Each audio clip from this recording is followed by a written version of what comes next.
Welcome. I am marketing expert and business coach Melissa Kellogg-Lewick, and this is the Doing Business Like a Woman podcast, where we are exploring and teaching you how women are reinventing the way business is done and money is made to help you create greater impact and financial freedom, one business at a time. Well, hello, my friends. How are you? Hope you're having a fabulous start to your week. Today is our third in a series of 3 episodes about how to write great copy. This is Copy Camp. Welcome to Copy Camp. Come to camp and create compelling copy. So I'm so glad that you've joined me for this third installment. I hope that the first 2 have been helpful for you. Make sure and reach out to me on social media or on email. And if I can answer any questions that you have, I would be happy to do that. I would also love to hear how Copy Camp has been for you, like if it's been helpful. And we have today also. So I just quickly want to recap on our first session, our first episode, I should say, of Copy Camp. We really talked about changing your thoughts around yourself, your ability to write and communicate and connect, and talked about the definition, my definition of marketing, of great marketing, great copy, is that it creates connection with fellow human beings. And simply, that's what it is. And so in that spirit, we're going to continue our discussion of how to create compelling content. And so last week, we talked about the foundational practices for writing great copy. And so I hope those you've been able to put those into practice and that they have been helping you to improve your copy, improve the engagement and the impact that you're having with it. So today is going to be super fun because we're going to talk about breaking the rules. And then I also want to have a little troubleshooting session and talk to you about the problems I see most often and how I solve those. So first of all, let's talk about breaking the rules. Now, this is something I do quite often as far as around marketing and building a business. I have broken a lot of the rules. And when I've done that, the more rules I break, the more success I create. So in that spirit, I want to share with you the copy and marketing rules that I love breaking. And the first one that I encourage you to think about breaking is, I used to hear, and I even used to preach this myself, that you should have the 80-20 rule of content to offer. So thinking like, okay, I'm going to have 80% value and content, great content, valuable content, and then only 20% offers. And I think it's nothing wrong with that ratio whatsoever.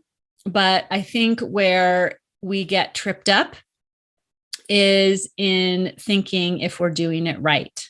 And so anytime you hear a rule like that trips you up, that gets you thinking like, what am I doing wrong? I say, just break that rule. And so I say, always give value and always make offers.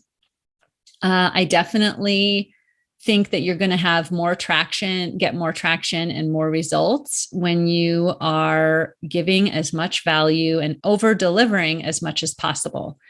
And I always like to have an offer, or like I mentioned in the last episode, have an opportunity for next steps.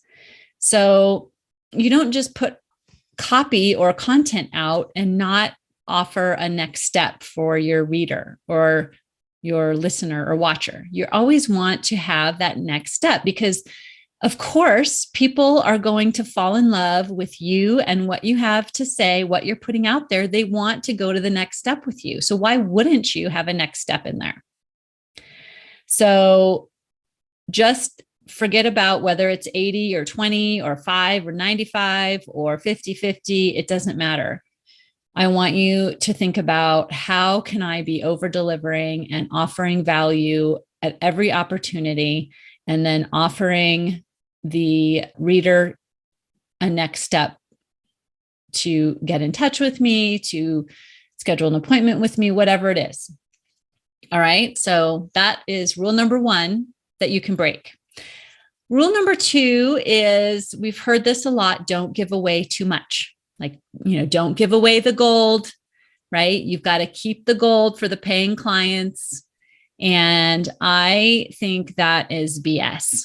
I say always to just heap value upon your audience, so much value that they can't help but hire you, right?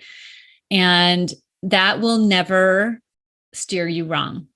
And I have a mentor that says, you will never go broke giving more than you receive. And I believe that 100%. As a person of faith, that's what it says in my Bible. And I believe that you will never go broke giving more than you receive. And it feels so much better, right? Like not having to get caught up in thinking, okay, the rule says I can't give too much away. Well, what is too much? How do I know what too much is? And you spend all of your time and mental energy trying to figure that out, rather than just putting value out there at every turn and letting it be, right? So let's just let it be and offer all the value, and just know that it's all coming back to you. Okay. So that's number 2. Number 3 is the rule of don't bother people too much. And I hear this a lot from my clients. They are very cognizant, very sensitive to emailing their list too much, to posting on social media too much, to reaching out too much, like thinking that they're bothering people. And that all comes from a frame of getting versus giving. So if you're thinking, I'm trying to get something from people with my copy, with my marketing, then of course you don't want to bother them too much. Like that's awful, right? But what can you give them? What is the value that you can offer them? And can you ever offer someone too much value? Can you ever be giving too much, right? And I would say no. Like there are always going to be people that don't like, how often you email or how often you post. And there are always going to be people that want more and people that want less.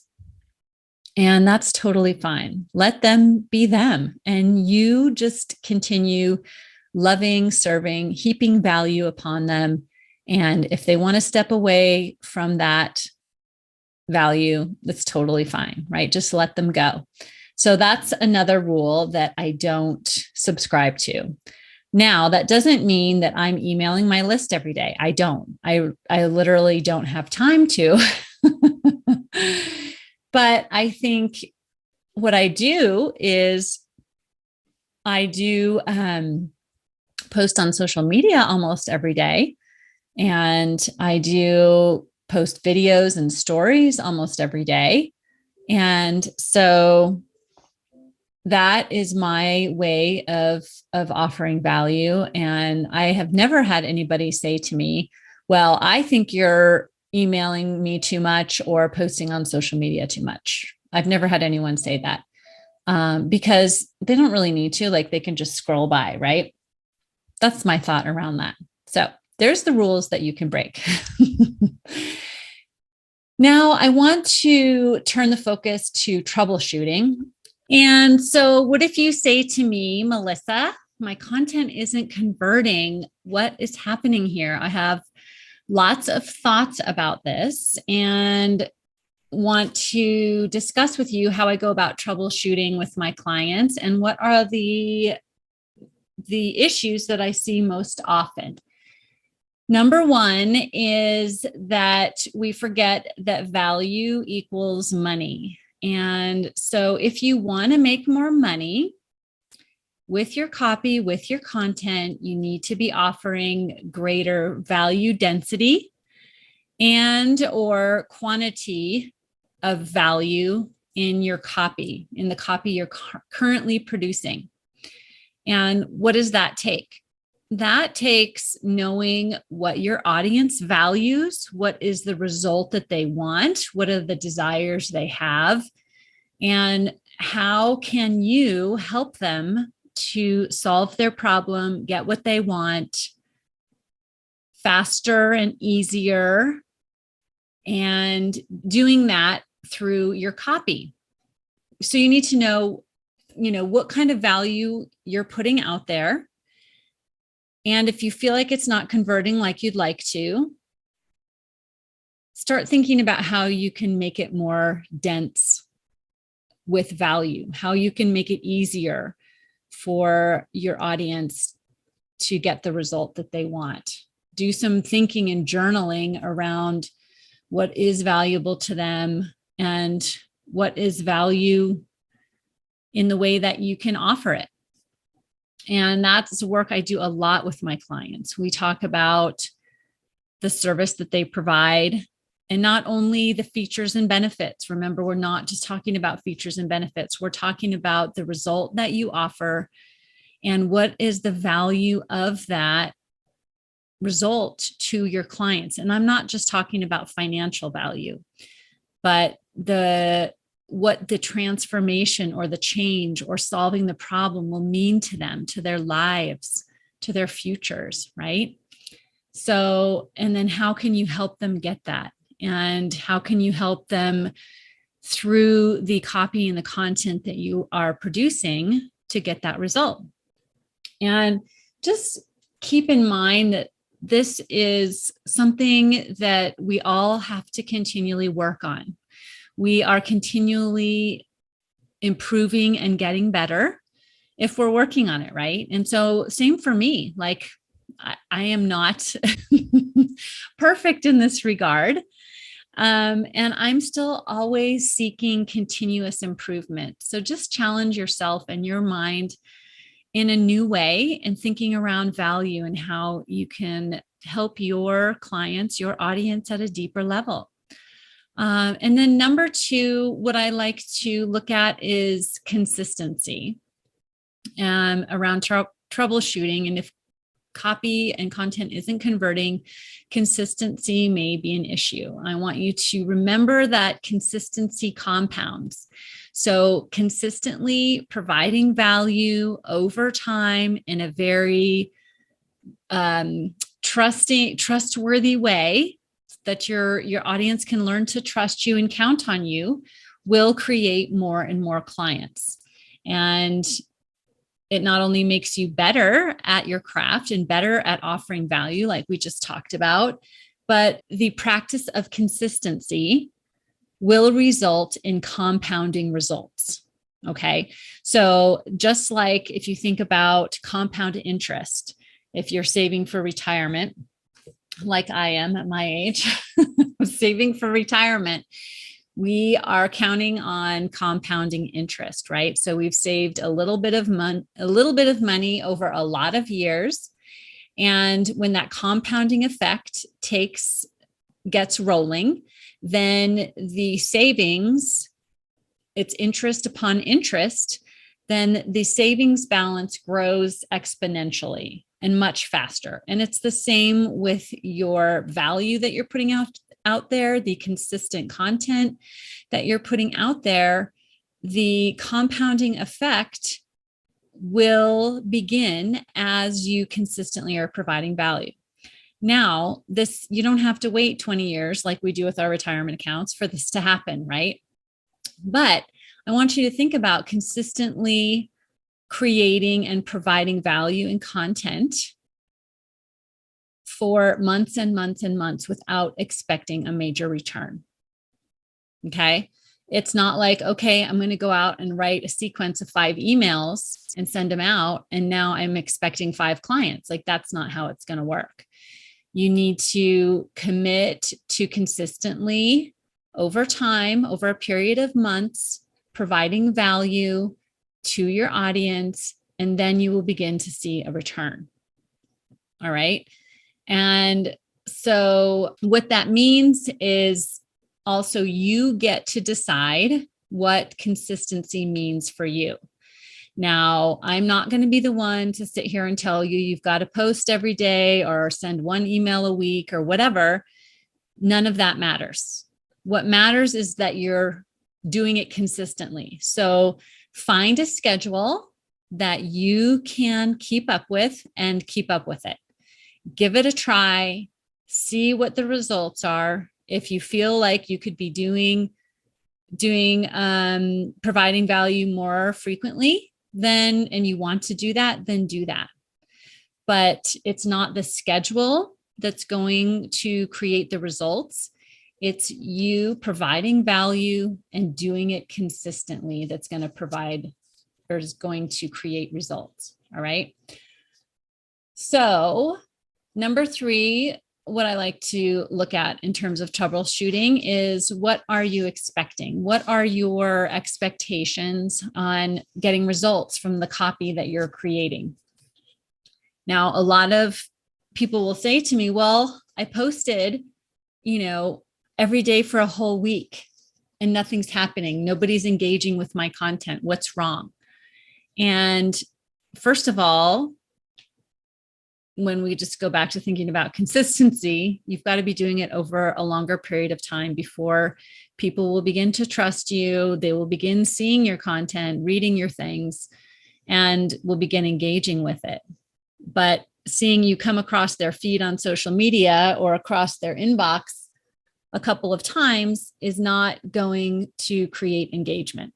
So I think in a lot of instances, what I see is people are expecting too much too soon. So I want you to just be thinking about, how can I be serving and giving and offering value? And I know it's going to come back to me, but I'm not going to have any expectation of that for quite a while. It could be months if you're just starting out. So if you're expecting too much too soon, that might be where the trouble is, that you just haven't given it enough time. And so I want you to just stick with your plan, be consistent, and be consistently putting value out there. And also think about, what are your expectations as far as engagement? A lot of folks will say to me, well, I've been posting on social media, and, there's a few comments and a couple likes, but that's it. And I always ask, well, what is your expectation for social media? What are you expecting to happen? Because I personally do rarely, I can't say never, but very rarely will I get a client from social media. It's not a client generating effort. I don't consider it a client generating place for me, in terms of that people are shopping for me on social media. What I see social media as, for a trust-based service business, which is what I see that I and many of my clients have, social media for us is a great place to be sharing our thoughts, to be offering thought leadership, to be offering value, to be nurturing relationships.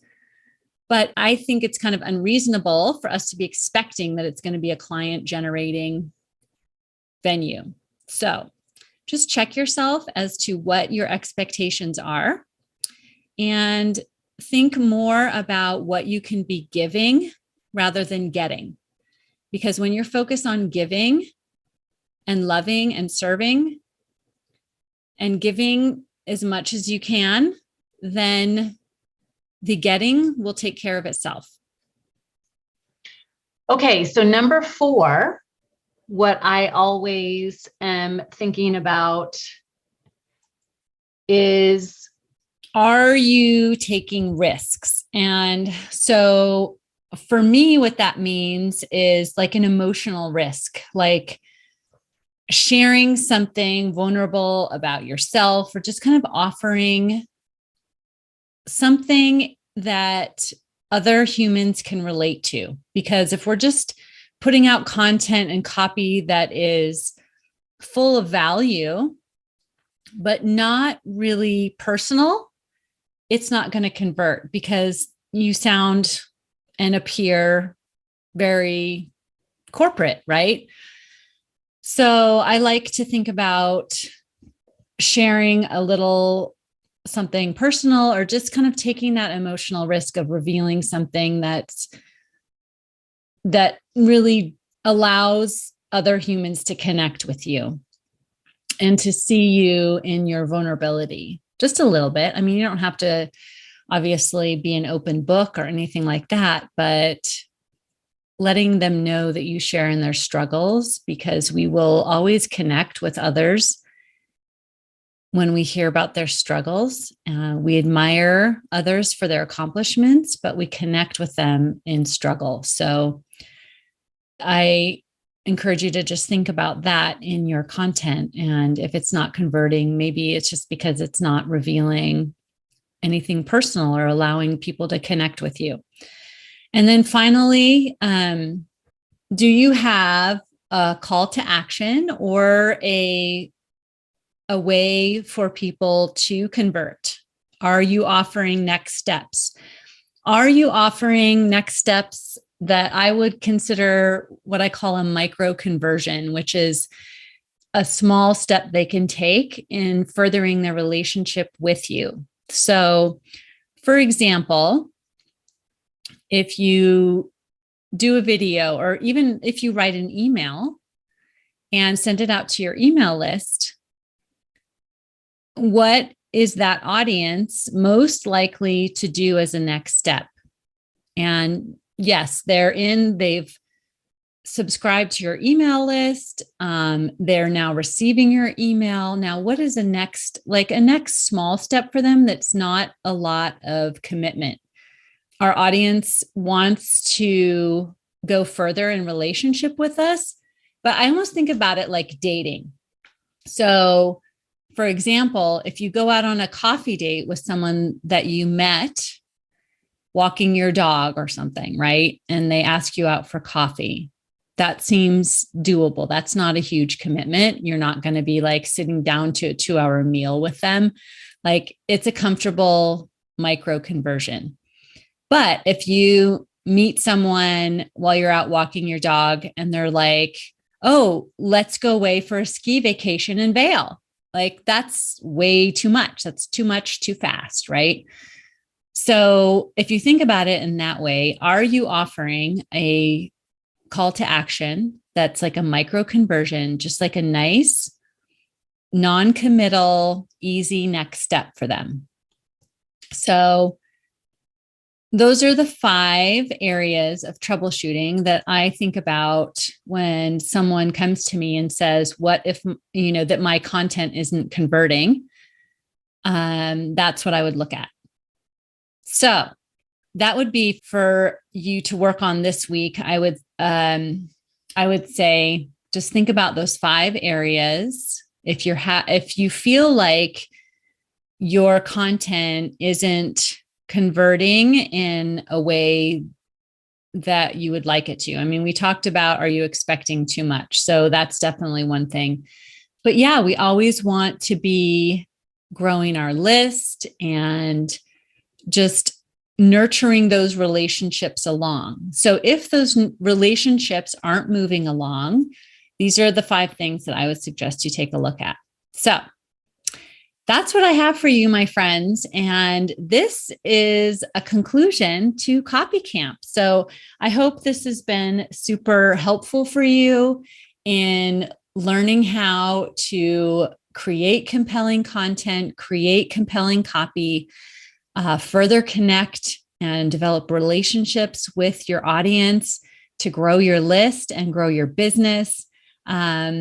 And I would love to help you specifically on all this as well. So feel free to reach out to me, and I would be happy to help you understand maybe why your copy isn't converting, your content isn't doing the job that you want it to be doing. So everything that I have taught you in Copy Camp is a great start, but please feel free to reach out to me and we can talk about how you can take your business and your content, your marketing to the next level to scale and grow your sales. And thank you so much for being here for Copy Camp. And I will see you next time. Take care. Bye. If you like this podcast and want to take this work deeper, I invite you to coach with me one-on-one. It all starts with a conversation. Let's get on a call together, and I'd love to learn more about you and your business. And together we can identify what is standing in the way of creating the business and life you envision. And then we'll create a plan to get you there. So visit my website at melissamkellogg.com and find a spot on my calendar. I look forward to seeing you.